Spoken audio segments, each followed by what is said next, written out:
Okay, in the third part, now this pygnometer is having soil and the toluene.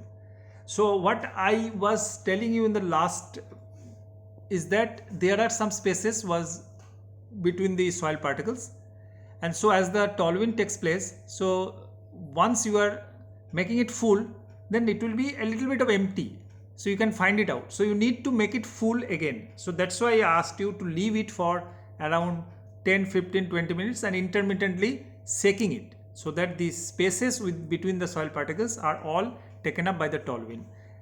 So now it is full. You see, there is a soil and there is a toluene. There is nothing is left. So now we will be taking the weight of this. Take the weight.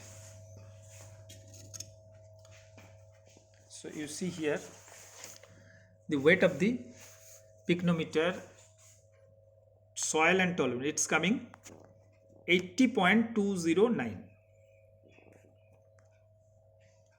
Okay. Now in the next step, what we will be doing, we have to wash this fully. Take it out. Have to wash this fully.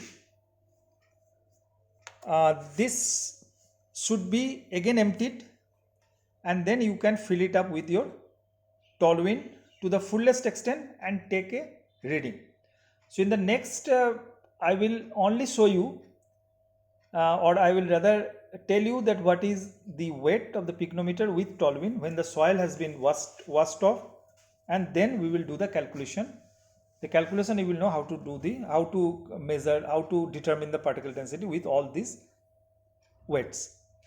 So what we have done is, we have taken the empty pygnometer weight, we have taken the soil to around 10 gram, it will be as close as 10 gram.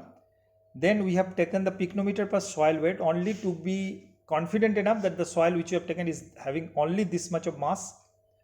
Then we are filling it up with the toluene, the rest of the portions, and then we leave it for say around a few minutes, maybe half an hour, and intermittently shaking it, so that the spaces between the particles will go away and will be taken by toluene, and again we will fill it up.